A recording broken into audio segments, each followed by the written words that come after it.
Ball's out, picked up by the Vikings. Joseph, can he win this long foot race? Linval Joseph, no flags, touchdown Minnesota.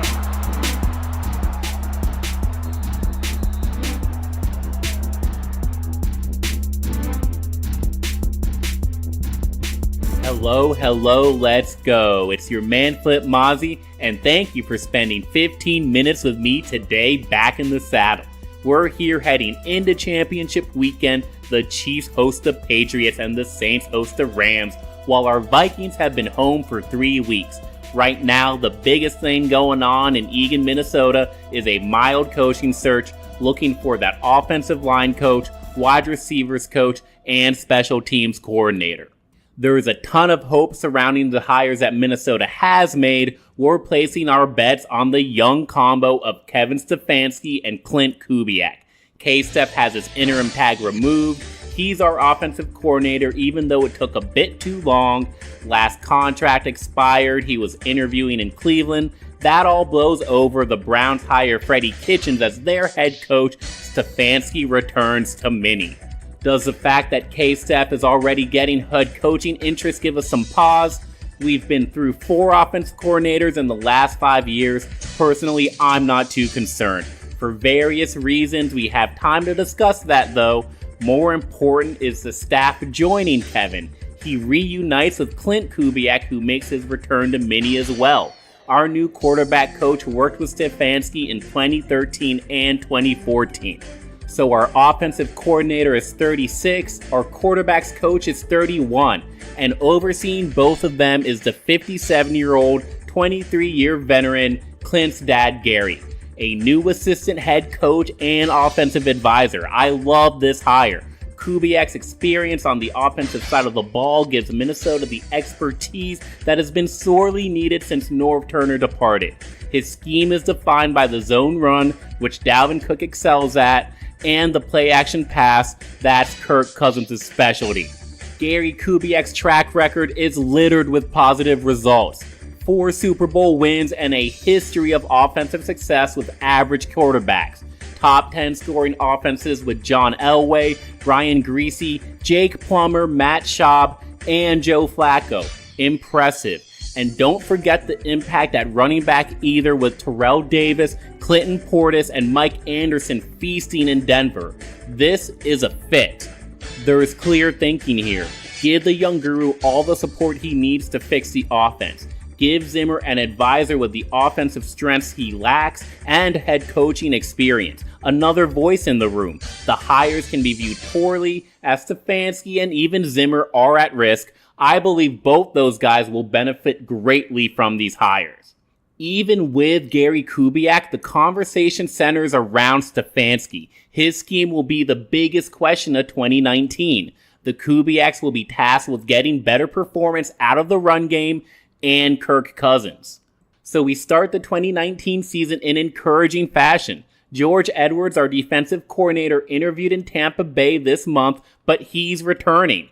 Mike Prefer, not Kevin Stefanski, is the one heading to Cleveland. He's their special teams coordinator. Minnesota needs a new one, and the kicker Dan Bailey is a free agent, and the punter Matt Wow hits the market too, and there's no current contract for returner Marcus Sherrills either.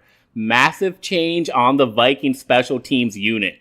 They clearly aren't done. The coaching staff needs to be completed. While most fans are looking ahead to free agency, even the draft, we move slow here on this pod. Before we start fixing, we have to know what's broken. We have to learn some lessons from 2018. This podcast sets the stage for Flip's entire offseason strategy. 3 lessons from the year that was.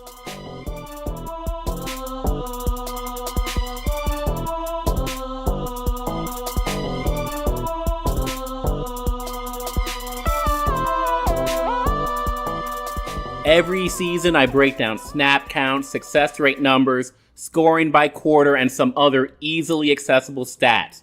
At the end of the year, they aren't as important, but we have to live in the data to figure out what went wrong. For example, the 2018 Minnesota Vikings loved slow starts. They had a negative 23 first half point differential and a plus 44 second half point spread. Soak that in. The offense ranked 19th in points with 22.5 per game. That drops to 21.2 when you remove defensive scores. Marinate that. The Linval Joseph fumble return, the Danielle Hunter score, the Mike Hughes pick six all the way back in week 1. If you remove those plays, Minnie had a bottom 10 scoring offense. The offense finished 29th in run success rate and 10th in pass success. They were explosive in neither phase, both with a ranking at or below 20th. Our Purple were the most efficient team in the league, passing 2 tight ends.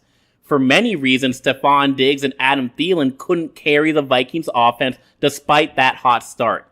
The unit overall couldn't achieve balance, and it wasn't explosive.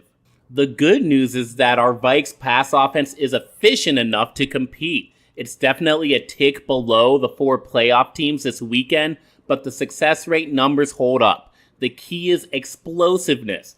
Top squads ranked 1st to 17th in explosive passing. Minnesota ranked 24th.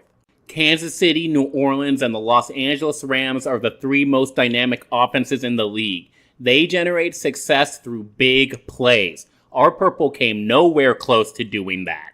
Add on to that 20 turnovers. That isn't a big amount, but it's the most during the Mike Zimmer era. Over the last 5 years, the Vikings have always been a top 20 team in protecting the football. It didn't happen this year, and we all noticed the difference. In terms of targets, the Viking pass game ran through the receivers, as we should, and we all know that. Many target receivers on 67% of their passes, tied with Houston for the highest percent in the league. All the other playoff teams pass to running backs and tight ends far more often. Whether it's Zach Ertz or Travis Kelce, or Tariq Cohen or Zeke Elliott or James White, another passing weapon can bring balance too. So what are the lessons? How do we fix this misfiring offense? Our Vikes need a more explosive pass game and a more efficient rush attack. The turnovers need to decrease.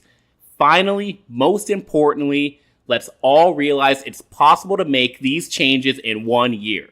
Just look at what the Rams and Saints did in 2017. Look at how Dallas and Baltimore reinvented themselves in 2018. Smart moves will fix the offense quickly. This is not a full rebuild.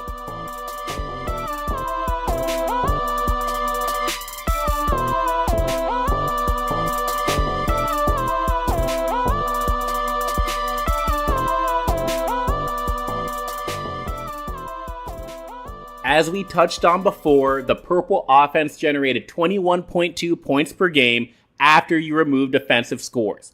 That number is important. I'm restating it because the defense allowed 21.3 points per game, and that includes 6 defensive scores against them. Don't be fooled, y'all. We still have a top 5 scoring defense on our hands. The Vikings are a leader in pass defense. We had a playoff caliber pass defense. The defensive success rate summary shows that 4th in pass success allowed, but 27th in run success. Great at preventing explosive plays, top 10 against both rushing and passing there. Zimmer's unit continues to struggle against tight ends, and running backs can also hit them up for big games. So the run defense needs major work. That's the weakness that I think a lot of Vikings fans overlook. Many allowed 51% run success rate. It's not the big plays, they were great there. It's the key 2nd and short, 3rd and short situations that made the defense lose a step. The games against Chicago and New Orleans show it best. Now, outside of time of possession, does the run defense really matter? Not really. I mean, New England, for example, doesn't have a good run D. Kansas City definitely doesn't. This just leads to the conversation of complementary football. If Minnesota can create better offense like the top teams in the NFL do, there's really no need to nitpick our defense. We're doing it here because we're trying to take any lessons we can from 2018's failure. Some of it, like run defense, might not be that important. That extends to turnovers too. Do they need to generate more on defense? The last few seasons, I've looked back at our D, and frankly, I've been stunned at how few turnovers they create. Outside of a spurt early on in 2016, they've been mediocre at best. While we could ask for improvement here, Mike Zimmer's strategy seems to be working. He sacrifices turnovers and ball hawking for the sake of eliminating the big play. And another note on the defense, should we care about sacks? The defensive line was great, their 50 sacks were third best in the NFL, and at times they came in bunches. But no sacks over the last 3 weeks. It's interesting. I don't weigh sacks heavily, but maybe the combination of no sacks and no turnovers hurts the defense's viability. Not enough negative plays being forced. So the big takeaways here, the defense has to be better about getting off the field, either through turnovers or improved run defense. That's the only lesson. If you're counting, that's 1 defensive improvement and 4 offensive fixes. An improved offense could improve the defense anyways. I'm very bullish on the Vikings defense. The only question is how they look after losing some talent on that side of the ball, a topic for the next podcast.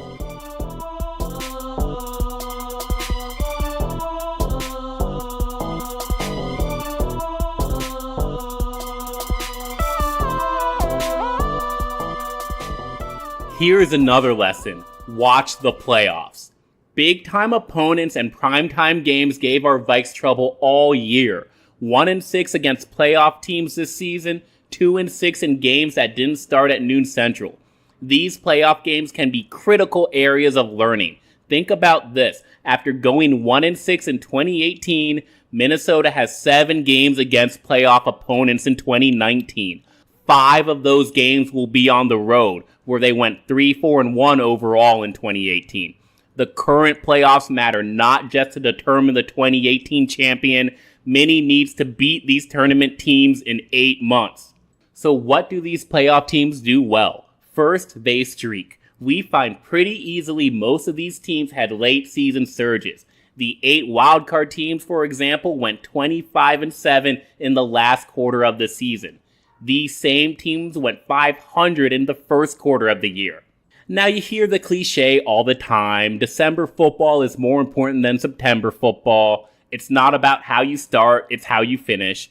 Well, it's hard to argue with those statements based on these records. You can go 2-2 in your first 4 games as long as you go 3-1 in your last 4. Let's remember that for 2019.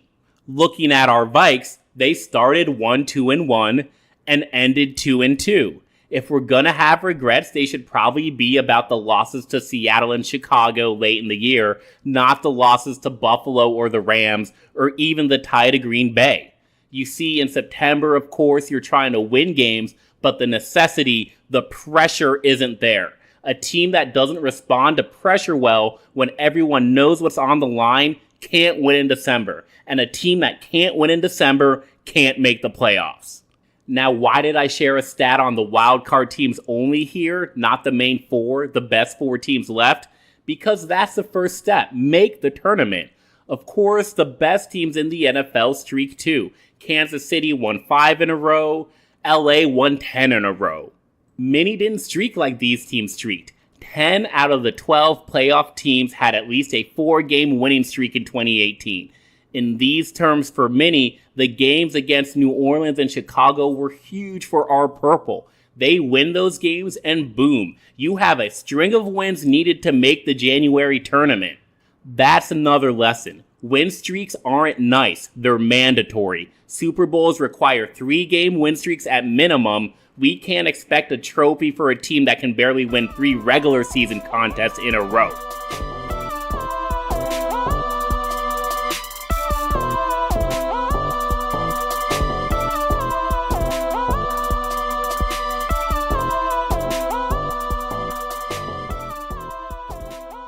So we reviewed the offensive lessons, defensive improvements, how to turn our purple back into a playoff contender. But there's something else. Again, look at the playoff teams. I look at the coaching efforts happening in New England, Kansas City, and Los Angeles. Bill Belichick, Andy Reid, and Sean McVay are experts creating well-thought-out schemes. I look at how Indy turned it all around in year 1, offensive coordinator, quarterback, and offensive line providing all the impact they needed. That's our dream for Minnesota in 2019. There was a bounce back in Dallas too when everyone doubted them. The shift in Baltimore, reinventing themselves mid-season. Then I look at the attitude, the swagger of the Bears and Saints, the never-say-die mentality the Eagles displayed. Man, we want all that in Minnesota. Mike Zimmer has proven he can create the best defensive scheme in the league, identify top-tier talent, produce consistent results. Some criticize his lack of offensive prowess. That doesn't faze me. Zimmer is every bit of the defensive coach that Belichick, Reed, and McVay are schematically. And those coaches have guys like Josh McDaniels and Wade Phillips coaching the other unit. There's nothing wrong with Zimmer needing offensive expertise on the other side. That's what the Kubiaks are here to do, so Mike Zimmer being a one-sided head coach won't prevent us from reaching the summit. What do those teams do different? They acquire talent in a different way. Look at the Rams. Offensive coach, defense-heavy spending. Same with Kansas City. New England is the opposite. Defensive coach, offense-heavy spending. Zimmer and Spielman must go this route. Zimmer coaching a defense with less invested there, throw the majority of cap and draft capital on the offense. This take comes directly from our CTP headman Jason Brown. It'll be the theme of the 2019 offseason. And we want a team with intestinal fortitude, guts, attitude, swagger. The most depressing part of 2018 was watching the other teams figure it out on the fly while Minnesota floundered. Seattle, Philadelphia, Indianapolis. The Eagles persevered. 3 cornerbacks injured, 2 running backs, the quarterback, missing Derek Barnett, a pass rusher. Still, they show up to play in December, in January. They play tough against tough teams. Take Dallas to overtime in Dallas. Beat Los Angeles in LA. Beat Houston and shut out Washington to clinch the playoff berth. When have we seen the Vikings overcome anything like that? Determination is sorely needed, and that's why we need to see a very different cast of talented, loud leaders in 2019. I've had enough of this silent style of leadership. Riley Reiff is a team captain? I loved Linval Joseph's game, but sorry man, the style has to change. Kirk Cousins didn't show any leadership skills to be considered a captain. He's an emotional wreck compared to Teddy Bridgewater, Sam Bradford, and Case Keenum. Let's say this again. 7 games against playoff teams next year. 5 of them on the road. When the going gets tough, what will the Minnesota Vikings do? 2019 swagger. We want it. Sean Payton's locker rooms, the Bears dancing. It's not just about the fun. It's about the cohesive culture and the vision that exists. Does Minnie have that? Sure, they got fancy new digs, but come on, we got goofy-ass celebrations and donut clubs. They aren't taking the game to any opponents with that weak-ass attitude. It shows up on Sundays, -23 first-half point differential. Beyond all the X's and O's and roster talent and free agent strategy and mock drafts, draft crushes, we need to realize the 2018 Minnesota Vikings were a paper giant. The lesson is that doesn't work. Building another paper giant would be silly. The key change that needs to happen is a mental shift. Everyone doubts them. The aging defense losing pieces. The offense without an identity. Brand new special teams unit. Everyone will doubt this team. With that in mind, Mike Zimmer touched it briefly in his exit interview. Attitude is the only path forward. Let's see it infect every part of the offseason in Minnesota. Let's hope for a brand new swagger in the new year. That's all for today, folks. Skol Vikes.